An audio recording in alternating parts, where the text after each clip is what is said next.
नमस्कार, आप देख रहे हैं नवभारत समाचार। मैं हूं डॉक्टर नजर अंसारी। पूर्व सांसद स्वर्गीय इलियास आजमी की याद पर आधारित एक खास एपिसोड में आपका स्वागत है। उत्तर प्रदेश के लखीमपुर खीरी में सिद्दीकी भवन में हिंदुस्तान के हर दिल अजीज नेता पूर्व सांसद स्वर्गीय इलियास आजमी उर्फ अब्बा जी की याद में एक कार्यक्रम का आयोजन किया गया। कार्यक्रम में हिंदुस्तानी सियासत के दिल की धड़कन कहे जाने वाली मारूफ और मशहूर शख्सियत जफर अली नकवी की मौजूदगी मुख्य आकर्षण का केंद्र बिंदु रही।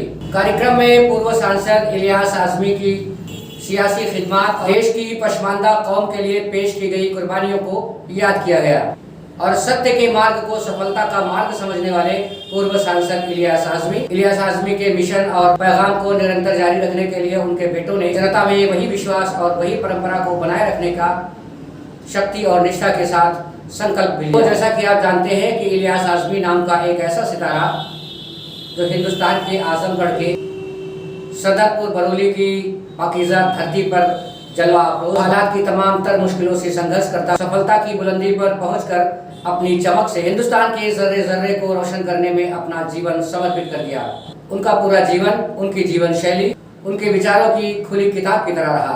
उनके विचार उनकी अमली जिंदगी में साफ नजर आ रहे थे। हिंदुस्तान के पिछड़े और कमजोर लोगों को उनके हक के लिए अपने दिल में तड़प लेकर पसमानदा इलाके की गलियों से लेकर संसद के गलियारे तक शख्सियत की तड़प भरी आवाज संसद में आज भी गूंज रही है। हिंदुस्तानी सियासत, देश के नागरिकों की शान, नेशनल और इंटरनेशनल प्लेटफॉर्म की जीनत, पूरे देश में लखीमपुर खीरी की अजमत बढ़ाने वाली शख्सियत पूर्व मंत्री एवं सांसद जफर अली नकवी। कार्यक्रम में मुख्य अतिथि के रूप में मौजूद पूर्व मंत्री एवं सांसद जफर अली नकवी ने भी अपने विचार रखे। अपने विचारों में श्री नकवी ने स्वर्गीय इलियास आजमी की खिदमत पर रोशनी डालते हुए कहा कि आज भारत की सियासत का बेबाक चेहरा हमारे बीच न होकर भी हमारे पास होने का एहसास दिला रहा है। उनकी कमी और देश के हालात पर अफसोस जाहिर करते हुए श्री नकवी ने उपस्थित लोगों के हवाले से देश की जनता से देश की भलाई और देश के नागरिकों की भलाई के लिए जागरूक होने की अपील की। जफर अली नकवी की एक एक बात मौजूद लोगों के दिलों में उतरती चली गई। सादा जीवन एवं उच्च विचारों पर विश्वास रखने वाले इलियास आजमी न सिर्फ सामाजिक कद्दावर नेता के रूप में मजबूत व्यक्तित्व थे, बल्कि पारिवारिक जीवन में भी एक महान शख्सियत के रूप में देखे गए। पारिवारिक रहन सहन और उनके संस्कारों की कहानी की बहू नगमा आजमी ने कुछ इस तरह बयान किया। आजमी की ये शख्सियत से मेरी मुलाकात 3.5 दहाइयों पहले हुई थी। एक बहुत लंबा अरसा होता है। मैं उनकी बायोलॉजिकल औलाद नहीं हूं, मगर मुझे भी उनके फिक्र का कुछ हिस्सा मिला है, जैसे आपने कहा था। इसी तरह से मैं कहना चाहूंगी कि जब ये तफसीर मैंने अब्बा से जब बात करते थे हम लोग, जैसे अजवर सिद्दीकी ने कहा कि जब हम घरों में बात करते थे तो हम अब्बा से ऐसे ऐसे सवाल करते थे और बेखौफ होकर करते थे। वो एक ऐसी तरबियत उन्होंने हमारी की, घर का माहौल को उन्होंने ऐसे रखा बिना किसी भेदभाव के कि कोई बेटी है कि कोई बहू है, बल्कि बहू को और ज्यादा इज्जत दी और ज्यादा कॉन्फिडेंस दिया। और जो भी वो बात करते थे या लिखते थे या फरमाते थे तो उसके अमली वो तफसीर थे।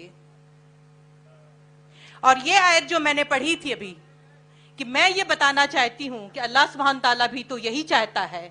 तो वो जब वो लिखते थे या सोचते थे या वो एहतजाज करते थे या मोर्चा को क़यादत करते थे या कोई पार्टी में होते थे या वो एमपी बन के पार्लियामेंट में लेक्चर दे रहे हो रहे या बोल रहे होते हैं, वो सब उनकी क्या होती थी, अय्युकुम अहसनु अमला, बेहतरीन अमल जो अल्लाह को महबूब है।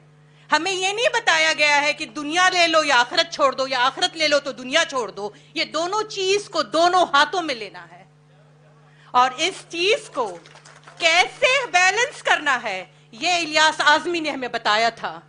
ये उनकी फैमिली इस बात की गवाह है जिसको कार्यक्रम को पूर्व विधायक सदर उत्कर्ष वर्मा, पूर्व विधायक राम शरण, नगर पालिका परिषद लखीमपुर की chairman doctor Ira Srivastava, advocate Reshma Khanam, Lucknow, Hardoi और सीतापुर से आए कई नामी ग्रामी लोगों ने भी संबोधित किया।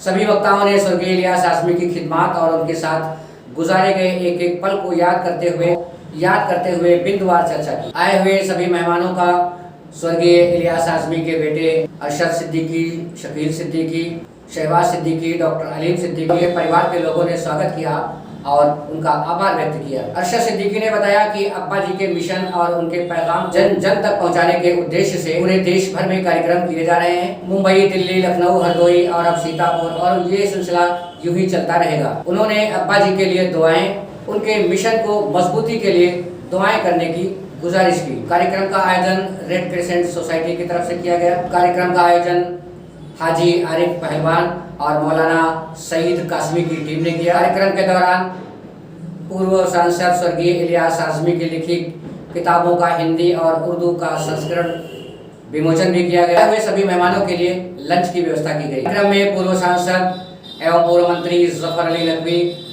पूर्व विधायक सदर उत्कर्ष वर्मा, पूर्व विधायक राम सरन, पूर्व विधायक शमशेर बहादुर, नगर पालिका परिषद लखीमपुर की चेयरमैन डॉक्टर कीरा श्रीवास्तव, शाकिर अली अंसारी, मोहम्मद नसीब गौरी, हाजी तनवीर हजारी, हसीब खान, उस्मान खान, मौलाना अशफाक, वलीम खान, यासीन भीरा, रेहान खान, अलाउद्दीन अंसारी, डॉक्टर राजू, डॉक्टर नजर अंसारी समेत हजारों की तादाद में इलियास आजमी के चाहने वाले मौजूद रहे। इलियास आजमी की याद में मुनाकिद किए गए इस कार्यक्रम में सभी पार्टियों के नेता भेदभाव भुलाकर एक ही मंच पे नजर आए। लगभग 4 घंटे तक चले इस कार्यक्रम में अब्बा जी की याद में सभी मौजूद लोगों की आंखें नम दिखाई दी। सैयद वज़ीर मियां रिजवी के द्वारा कराई गई मुल्क में अमन और शांति और अब्बा जी के लिए जन्नतुल फिरदौस में आला मुकाम की रब्बे कायनात से गुजारिश की दुआ के साथ कार्यक्रम का समापन किया गया। ये वीडियो कैसा लगा दोस्तों, अपनी राय कमेंट सेक्शन में जरूर दीजिएगा। है कि इस वीडियो को अपने दोस्तों में ज़्यादा से ज़्यादा शेयर करें, चैनल को सब्सक्राइब कर लें ताकि हमारी हर अपडेट आपको समय से मिलती रहे। देश भर की खबरें जानने के लिए बने रहिए हमारे साथ, देखते रहिए नवारा समाचार। मिलते हैं अगले एपिसोड में। नमस्कार।